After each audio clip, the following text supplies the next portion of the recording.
Hello and welcome back to the Dugout podcast. This is episode number 54. I think so. Yeah, Let me double check. so Go 54. with 54. We really need to start getting these right before we start. But anyway, it's 54 or 55, and the SPFL season is back.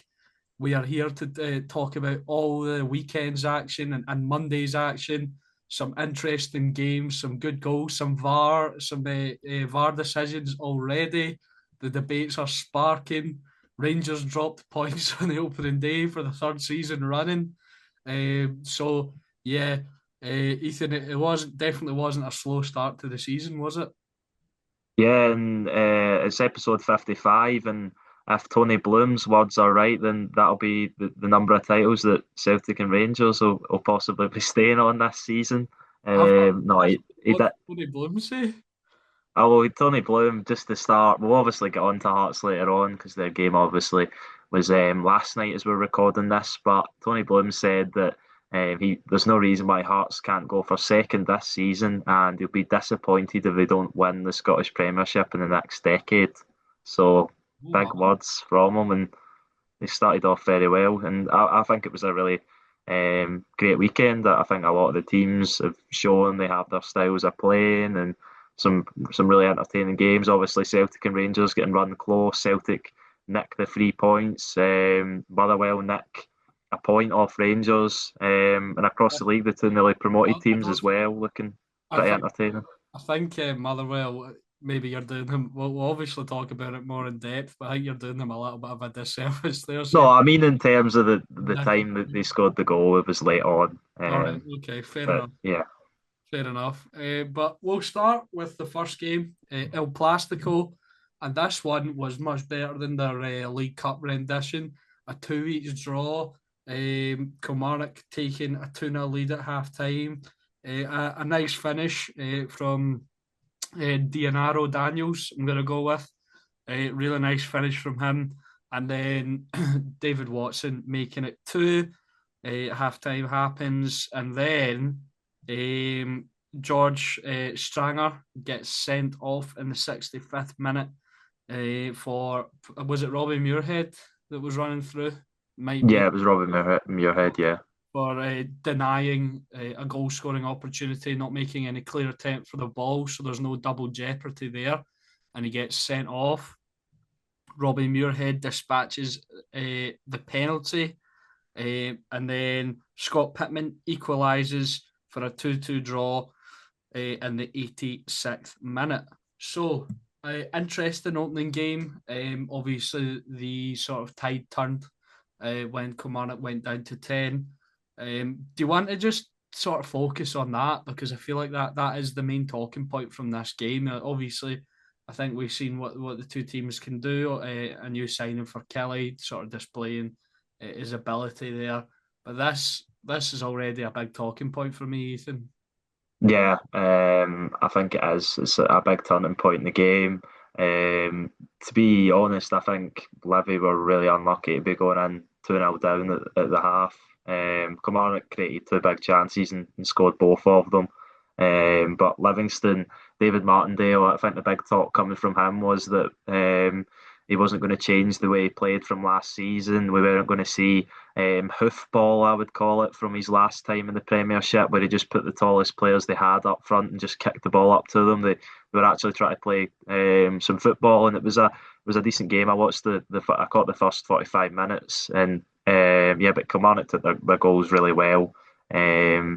Daniels, it's a good finish from him. I think it takes a deflection off Danny Wilson, but it was good play from Liam Polworth. He snatched it off Montgomery, who was maybe at fault for the second goal as well. The Celtic loanee, getting quite a lot of early stick from Livingston fans. I thought But he backed out of that quite a bit there, and then for me, he didn't make much of an effort to get back into position. yeah, the second one he was kind of hesitant, and Jamie Brandon just kind of took it away from him, and then I mean Jerome Pryor doesn't do very well with the clearance, but yeah, it just two defensive errors from Livingston, losing the ball, and Kelly counter-attacked well. Jamie Brandon, obviously, his first Premiership game against the club he's just signed from and captained. Yeah, But yeah, Livingston do really well to get back in there. I know, obviously, aided by the red card, but two good goals. Penalty, obviously, is debatable, but a good finish from Scott Pittman. And they probably, off the balance of play, probably deserved a point, but whether they would have got a point if it wasn't for that red card is another question. And whether that red card was a fair card is definitely the question that the Kilmarnock fans will pose. yeah, because the Livingston player, I think it's Robbie Muirhead, Yeah. is trying to make headway and on goal. And from the angle that I've seen, he has a grip uh, on. We'll say we'll use a Scottish phrase: the scruff of the neck of George Stranger, and pulls him back. And then Stranger obviously takes him down, pulls him down, denying him the chance to score and not making any clear attempt for the ball. So it's interesting because I don't think there's any debate that Stranger's challenge was a foul, but was he fouled before that happened? Was he denied the chance to defend properly and maybe get his body in front and not have to pull down Robbie Muirhead? Yeah, I would agree with that because you can see quite clearly Stanger's in front of him and he's goal side of Muirhead and protecting the ball, and then suddenly Muirhead gets. I keep calling him Stranger. Sorry, it's Stanger. Yeah, I think I've done that as well. As a bit of a strange name. But yeah, Stranger. but no, Jesus, I set you up for that one. But yeah, Stanger, yeah, he's goal side of Robbie Muirhead, and then Muirhead gets in front of him. Um, And yeah, I can definitely see where Kilmarnock are coming from. I think it probably is a foul. I don't think Robbie Muirhead gets into that position if he doesn't sort of grip him on the sort of neck or his shot. And then obviously Stanger doesn't make his as he doesn't make his as he makes his a lot more obvious. You can see he clearly pulls the shot. So yeah, it's a difficult one, but I think Kilmarnock are right to feel hard done by, and ultimately that's kind of the reason why they dropped to points in the end. Yeah, definitely, definitely. And that penalty is the fact that it was a penalty as well. Gave them sort of an instant kind of lifeline back into the game. And when you're then from that point on, Livingston have the momentum. They've got the goal, they've got the extra man, and they do get there in the end. And I was just checking the statistics there when you were mentioning the style of play, and you're correct. Livingston in both halves had more possession. Obviously, it was increased in the second half, but only by 5%. It was 62 to 38 in the first half, and then 67 to 33. Although their expected goals and big chances and so on forth were better in the second half than it was in the first. But yeah, that is an interesting point that you made, and it could it could end up being very good for Livingston, or it could be a Russell Martin Southampton story. Yeah, Yeah, I think David Martindale will be wise to it. I think he'll try and play football where they can play football, but I yeah, think I know. if they're playing against a team that they don't think they can play football, then maybe they'll. I'm not saying they'll go back to what they were playing before, because I think even the Livingston fans in the last Premiership season where they were relegated were really unhappy with how David Martindale was resulting to playing, and it just made for really ugly matches to watch. But if they're trying to come out and play, then it made for a really nice game to start off the season from both teams. They have a clear style of how they want to play, and yeah, it made for a good game. Kelly as well have made some good signings. I think Daniels and Dackers is going to be quite at the front too. They're obviously both Dackers, the one known for being tall. I think he's 6'7" or something like that. I don't think Daniels is small either because No, no, saw Dackers hugging him after the goal, and I was thinking. bloody hell, that guy's 6'7", and he's not that far off him. 6'3" it says Daniels is here, so That's yeah, yeah, that's a quite the strike force, and they're 22 and 23 as well. So if they turn into players, then there's obviously a sell on value for Kilmarnock. So two smart signings for them. yeah, Another one who really exciting for Kilmarnock's Ben Brannan, the young wing back, who's kind of come up. He was on loan at Inverness for the second half of last season. And a youth player that Kilmarnock have kept hold of, and I think he's already scored 3 goals this season in the Premier Sports Cup. So yeah, Kelly are looking good, and they probably, I mean, it's maybe unfair to say to Livingston, but Kelly probably would have took all 3 points if it wasn't for that red card and penalty. But credit to Livingston for getting back into the game, yeah. because as I said, it's not always as easy as it you sometimes think playing against 10 men. Definitely, definitely. I mentioned them moments ago, and I think it's a good time to move on. Russell Martin's Rangers dropped points on the opening day of the season to Motherwell. James Tavernier scored from a corner in the 14th minute. And then in the 87th minute, Emmanuel Longiello equalised. I really hope, I'm pretty sure that's his name. I'm pretty, yeah, Yeah, yeah, that's it. Yeah.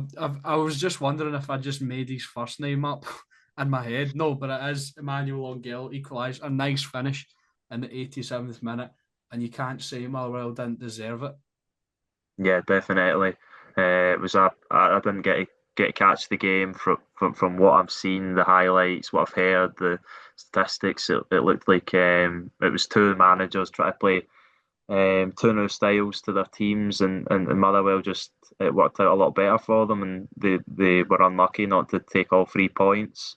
Rangers started the game well, obviously get themselves in front with the Tavernier header from the Joe Rothwell corner, which is just really bad defending from Motherwell. I think they'll be frustrated with that because there's no one even near to Tavernier, and he just gets up and it's a good header from him. Not something you really associate him with, but no, it was a good header, and they get ahead. But after that, it was Motherwell just grew into the game, and especially in the second half, you could say they dominated Rangers and were really unlucky that it took until the 87th minute to find that Langelo goal, which was, as you said, a brilliant strike. But yeah, I think it's just concerning for Rangers that the manager, Russell Martin, has come out and sort of attributed the loss not to teething problems, but a more a sort of ego or lack of effort, which would concern you because it's not only natural that there'll be teething problems after 3 games. We've seen them in the first two against Panathinaikos, but that didn't seem to be the problem at the weekend. No, not in his eyes anyway. And just on your point there about Motherwell, they were the better team. They did dominate Rangers in the second half, and overall, Rangers had the most possession, but Motherwell had 17 shots to Rangers 15. They both had 5 on target. Motherwell had 2.13 expected goals to Rangers' 0.83. So, you know, stats don't tell the whole story most of the time, but this I think the stats and the eye test go hand in hand here. And they really paint a picture of um, a side who have sort of got themselves together, know their style of play. They're organised. You know what I said to my dad when we were watching? I'm going. I think they play similarly to Rangers, but they are actually organised defensively and they know what they're doing when they're going forward.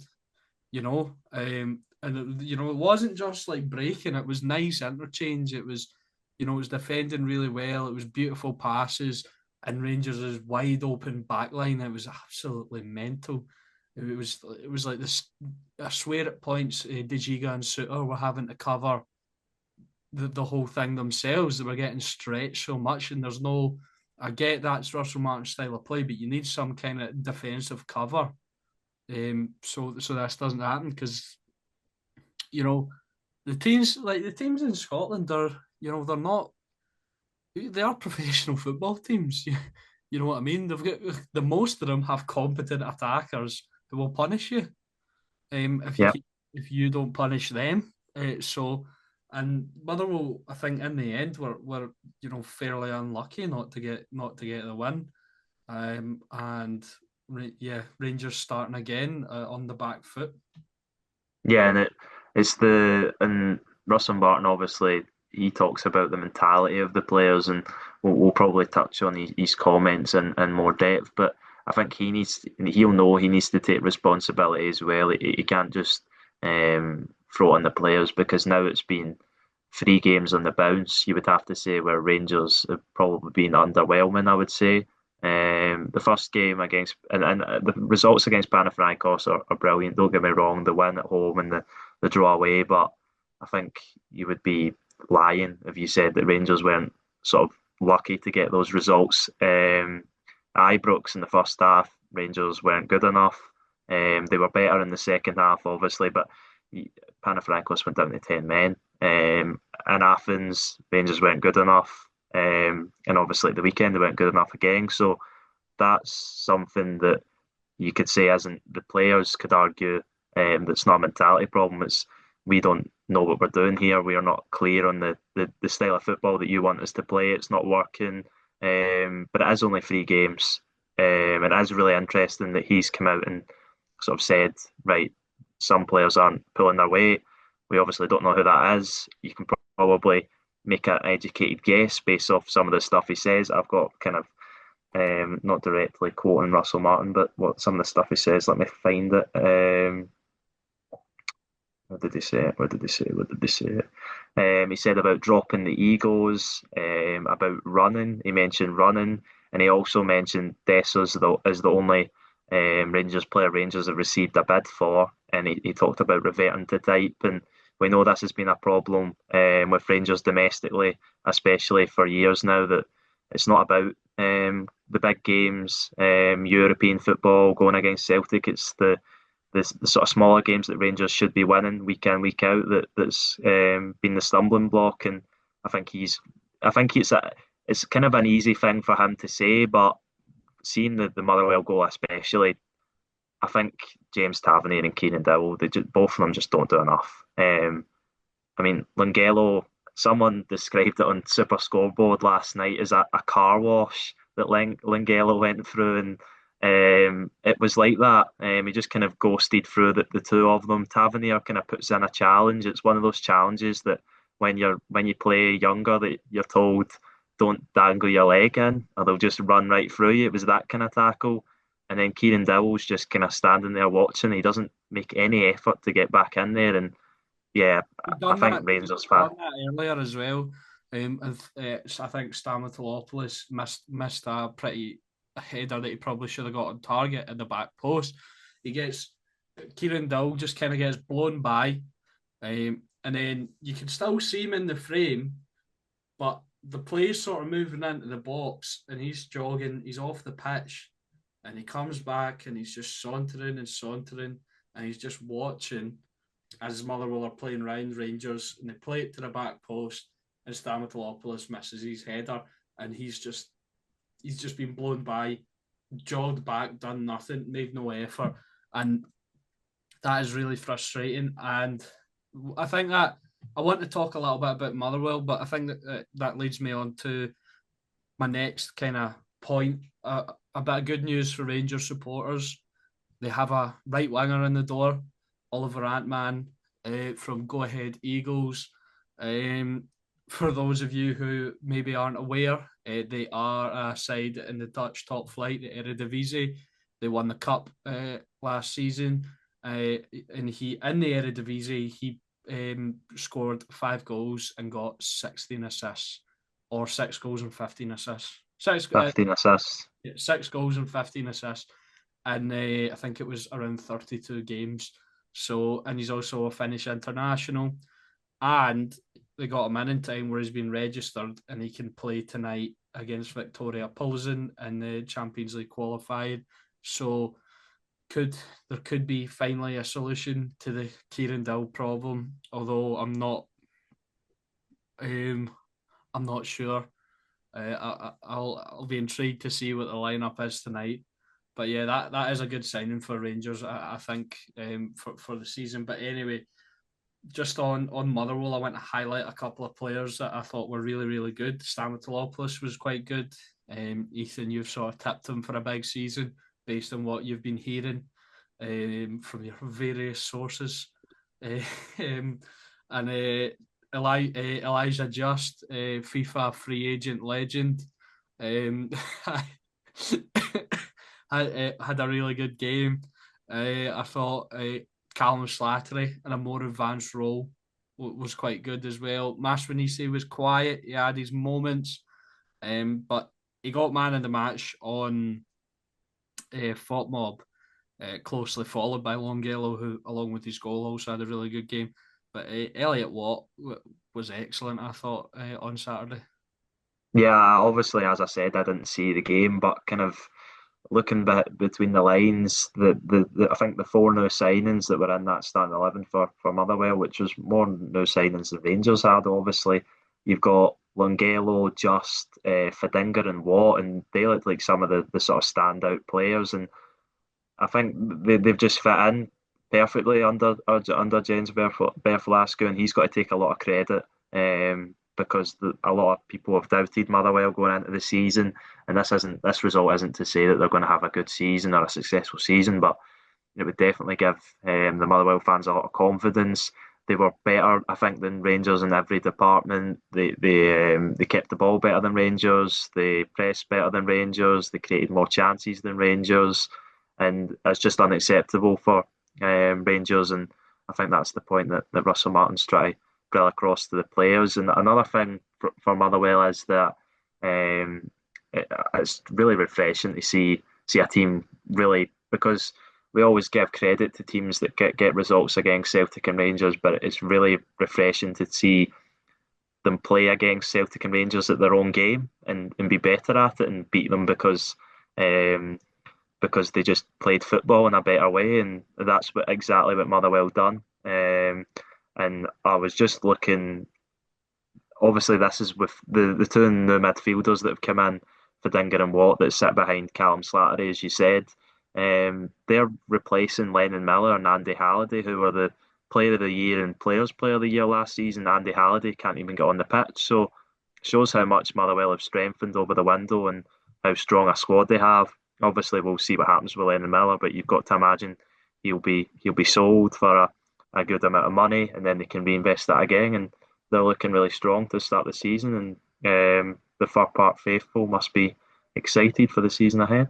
Yeah, I would be excited if I was a Motherwell fan, seeing that and how the new signings have integrated. Obviously, they've had Premier Sports Cup games, League Cup games, but this is their first. This was their first real challenge, and they took to it really, really well, and probably should have won in the end. But Yeah. moving on to Sunday's games, we'll go in chronological order. We'll go for the first of the flag days for the championship champions, Falkirk, taking on Dundee United. And this was another really good game. Lots of goals, new signings as well, making impacts. Dundee United, both two new signings scoring. Max Waters with the first, similar to Diede Gassama's kind of goal against Panathinaikos. Sort of rebounds to him and he catches it well. This one though was for me. I like the goals where it hits the back of the net like that. You know what I mean? You can hear the noise of the net when it hits it. And that was a really nice finish. Falkirk then equalised. Oh gosh, his name's escaping me. It I'm was glad it was Dylan Tate, I it think. was Dylan Tate with the equaliser. And then Dundee United went ahead again with Ivan Dolcek. Uh, yeah, Max Waters, Dylan Tate, Ivan Dolcek in the 71st minute, and then Ethan Ross in the 73rd minute. And the game finished two each, but it was really just to look at. I didn't see the game, but I've seen the highlights and looking at the sort of the face of the stats. It's a fairly even contest. I think Falkirk come out on top in most, apart from the goals, obviously. But Dundee United weren't far off, and this is a really interesting game. And either I think this can mean one of two things. It can either mean Dundee United are extremely underprepared coming into the new season, and they're not going to fare well, or Falkirk are doing the U-turn, and maybe starting to will start to change people's minds, because originally it was Dark Horse, and then we all kind of went, I think they're gonna go down, but maybe they've come up and gone, oh wait a minute here, we can do this with the squad that we have. Yeah, and that's the thing that I said at the start of the show. I think it's really refreshing that every team seems to be. Maybe I would say we'll get on to Dundee next, and I would say less so about them. But every team's looking promising. They're looking that they're going to compete. They're looking like they've got their own identity and style of play. And Falkirk and Dundee United were the same. I managed to catch the first 45 minutes of this game again, and yeah, it was a really nice game. Really nice to see Falkirk back in the Premiership over 15-year hiatus. I think they had 7,000 at the game. They've sold over 6,000 season tickets, which is brilliant for a club like Falkirk. And it was just a really it was a good game to watch on Sky Sports. Falkirk probably should have went ahead in the first half. Calvin Miller had a absolutely massive chance, flashed across the box, and he sort of slid in my diving header and put it wide. Then obviously Dundee United get the lead just before half time. Max Waters, poor defending from Falkirk, but as you said, a really nice finish from him, because they ones aren't always easy to keep down. So Um, just on the Dylan Tate equaliser, you were talking about the supporters there and what it means for them. The noise from those 7,000 when that went in, absolutely stupendous stuff. You would have honestly, you would have thought it was like a European night at Celtic Park or Ibrox. Maybe not that loud, but you know what I'm saying. It was, you could feel that, hear like the passion, and like, we're back, we've scored. You know what I mean? It was brilliant. yeah, it was exactly that. And it did feel really harsh on Falkirk. The first half they were going in behind, as I said. Um, because they were just, I don't know, they just looked good. They kept the ball well. You know what you're going to get with a John McGlynn team.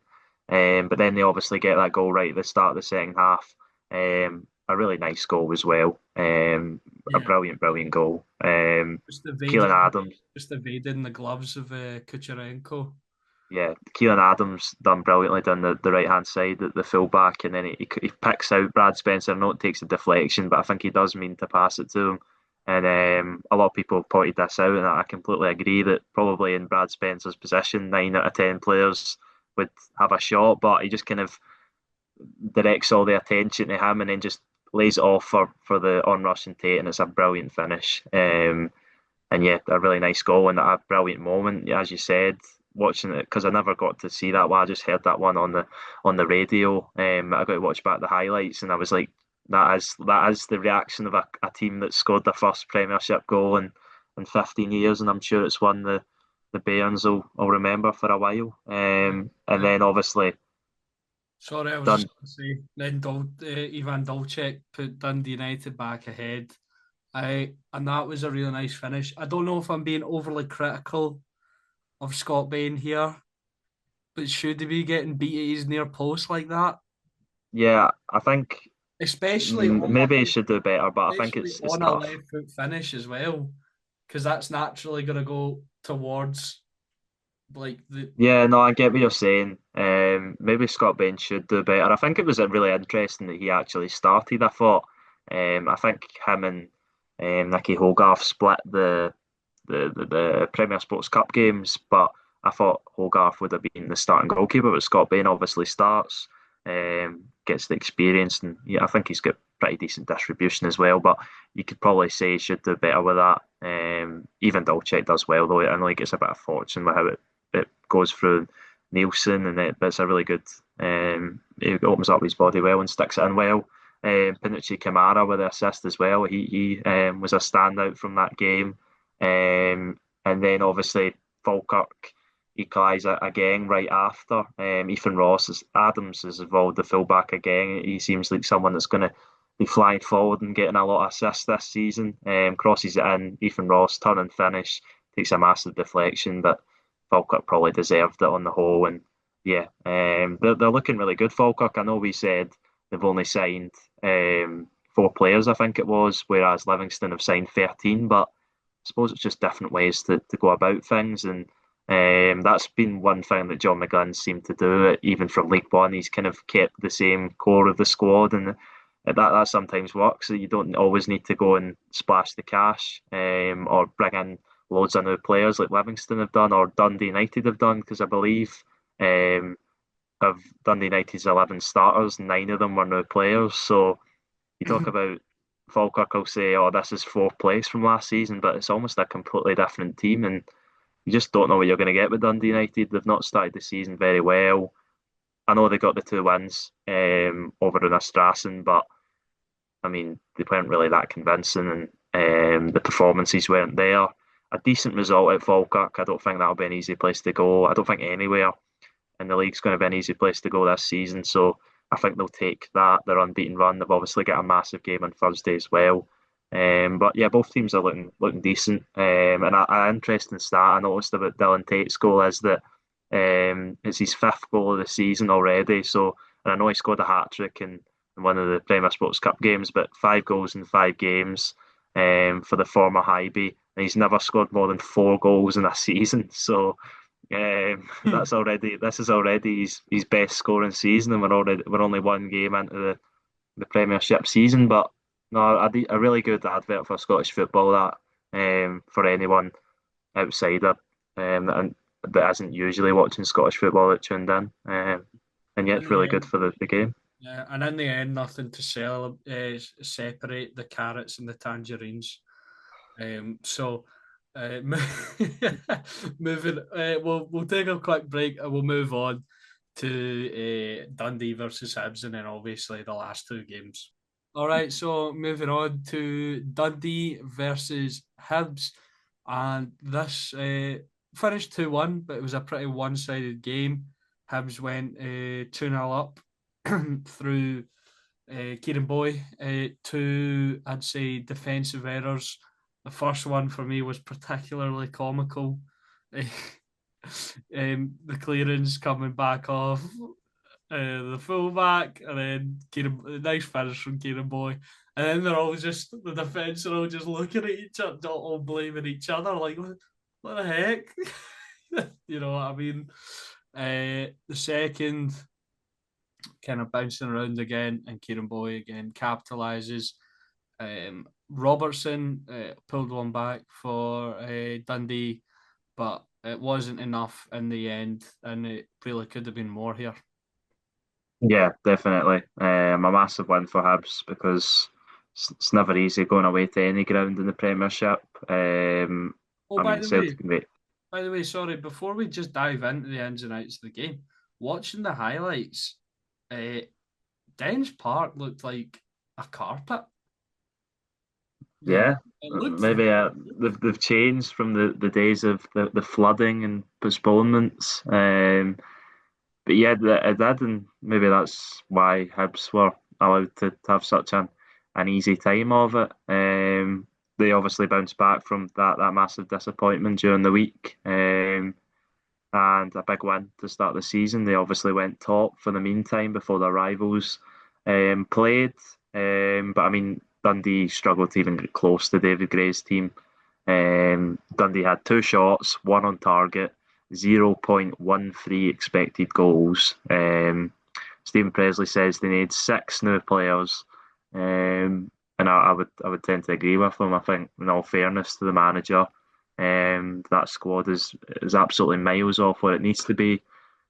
And obviously, it doesn't help when Simon Murray's not fit. He couldn't play, had a knock, so we'll have to see how that develops because he's obviously the one player that one of few that is really a top Scottish Premiership player, and maybe you would have to suggest if they are going to avoid a really tough and difficult season, and he's going to be the one to drag them out. But yeah, the goals they weren't the best like defended from Dundee. Jordan Abita involved in both of them, strangely, one from the left hand side and one from the right hand side. I think it was Ryan Astley that clears it off Ethan Ingram and then it bounces for Kieran Bowie. And it's a good finish from him. And then 3 minutes later, John Abita's over at the right wing back and Jack Iredale picks him out. He has a shot saved by John McCracken, and then it falls for Bowie again, and he has um, another pretty simple finish. But I think Kieran Bowie, as I've said, I think he's one to watch this season. And I don't think he'll be at Hibs for long because I think if he stays fit and he stays injury free, then he's got all the tools needed to be a top striker, and hopefully he can be the number 9 that Scotland are looking for because we've kind of lacked in that position for a while now. So yeah, and then Dundee obviously get the goal back, as we said.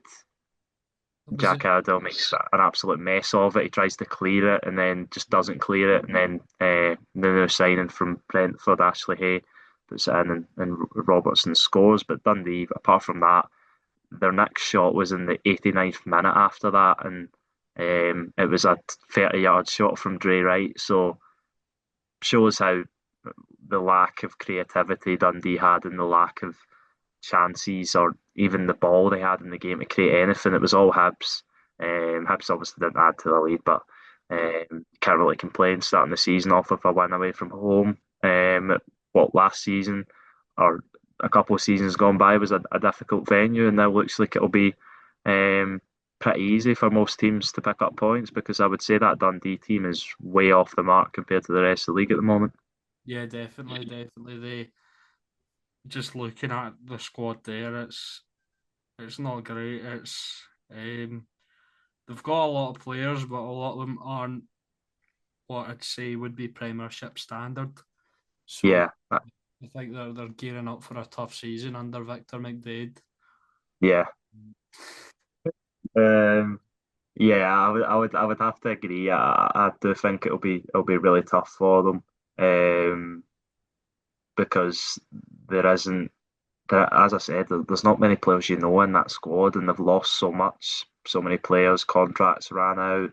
Obviously, Lyle Cameron, one of the main ones, Mo Salah, just to name a few. So many players they've lost and not really replaced them with Premiership quality. But I think we speak about it. Scott Tiffany as well. Yeah, Scott Tiffany, so many. Josh Mulligan, obviously they sold to Hibs. Yeah, So it's just not, teams aren't bringing in play. You look at Dundee United, teams aren't bringing in really Scottish players anymore. They're trying to, it's cheaper to bring in players from sort of other leagues. So that's what they're doing. Yeah, so I think they're going to really struggle this season, as I said, and I hope to be proven wrong because the rest of the teams are really seem to be competitive and having their own style. Dundee are not that, so they're the kind of outliers, and you don't want a team to be down and out early because it makes for a less exciting spectacle when it comes to relegation talk throughout the season. yeah, definitely. I think we'll move on to Oh the no, sorry. I was just going to say another thing that's bad for Dundee is that the Dens Park were booing them at full time. So yeah. um, that. I think that says the whole story of how the fans feel about it. If it was Kits, then they'd be top of the league. But when it comes to actually on the pitch, they're miles off it at the moment. Yeah, great way to start the season. But moving on to the second flag day of the day, the Premiership champions Celtic hosting St Mirren, and this game I think was maybe the least entertaining one of the weekend. It was pretty sort of standard. It was just kind of Celtic kind of slogging away, trying to break St Mirren down. They do through Cal McGregor, but the goal is taken off for handball.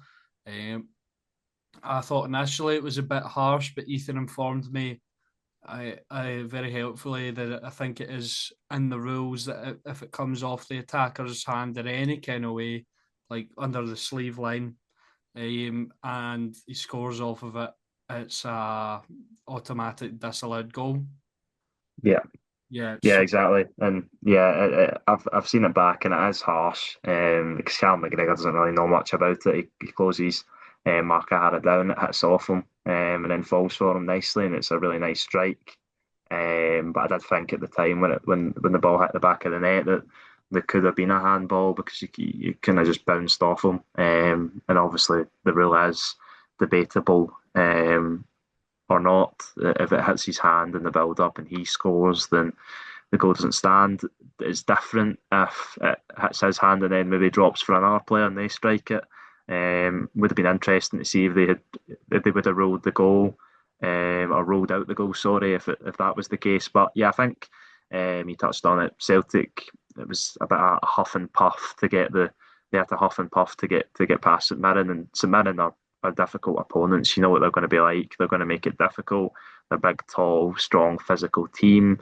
Apart from young Fraser Taylor in midfield, who started the game, who is visibly a lot smaller than any of his teammates, but he came off at half time. I don't think he was having the best game, and then they brought Jonah Ayunga on for him, who's obviously a big stature as well. He went up front, and they sort of dropped the Dolwu back, but made it really difficult for Celtic. And Celtic weren't bad. I don't think Celtic were terrible. I just think Celtic sort of lacked that creative spark, getting up to speed at the start of the season. Defensively, Celtic were pretty solid. I thought the back four were all good. I thought Callum McGregor was probably man of the match, but just the front five players, the Dazimida didn't have his best game. Adamida again left something to be desired. The jury's obviously still out on whether he's the answer for Celtic. Yang didn't impress again. And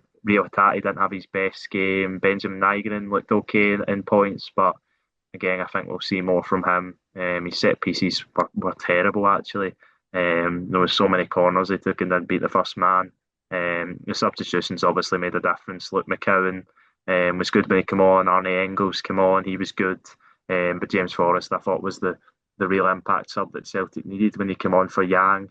But I think it's pretty clear the areas that Celtic need to strengthen, especially when Kieran Tierney's come off after an hour because of cramp, because obviously he's not played 90 minutes of football in quite a while. So there was a just bit of concern.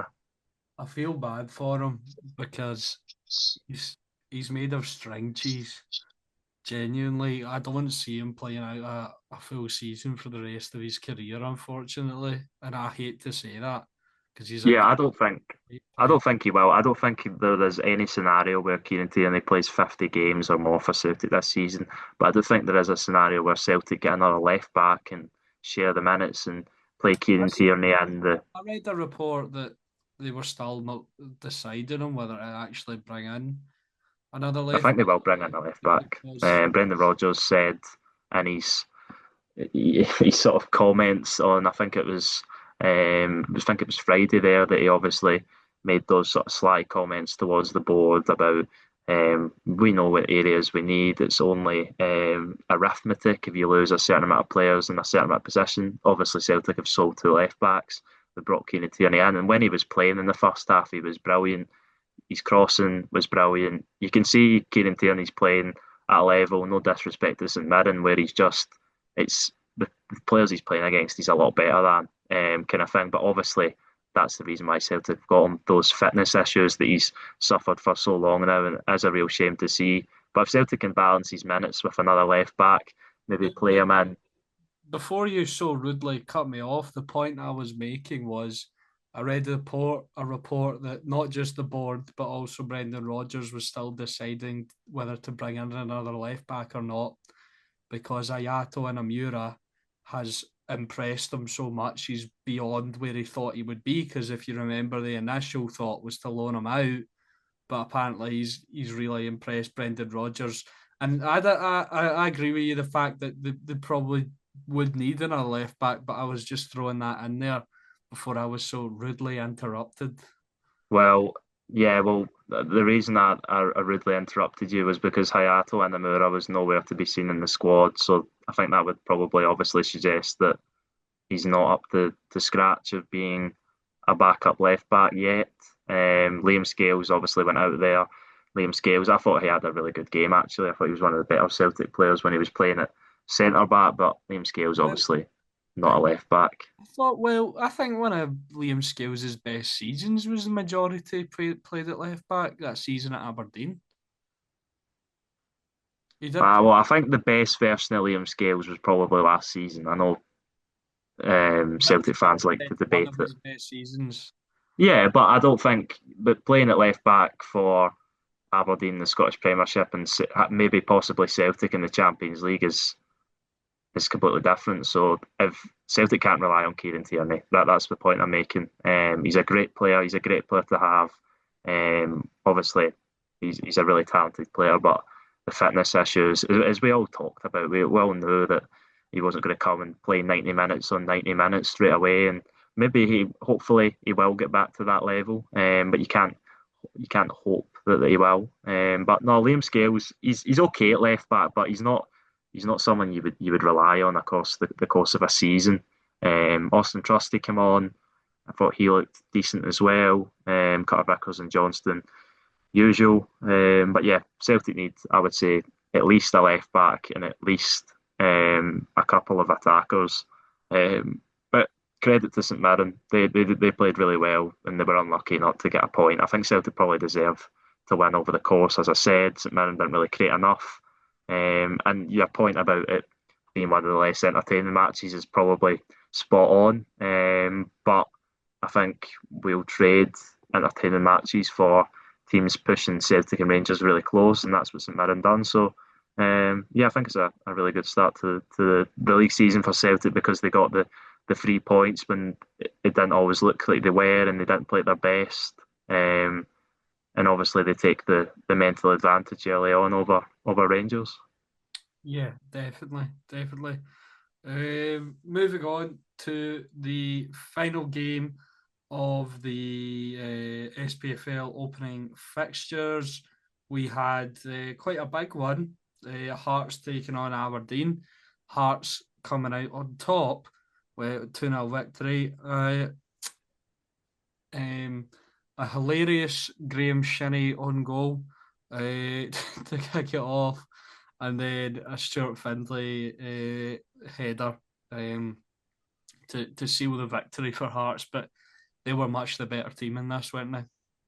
Yeah, and the stats probably show that Aberdeen were the better team. But if you watch the game, then the Hearts were the better team by quite a distance, especially in that first half. Hearts were just all over them.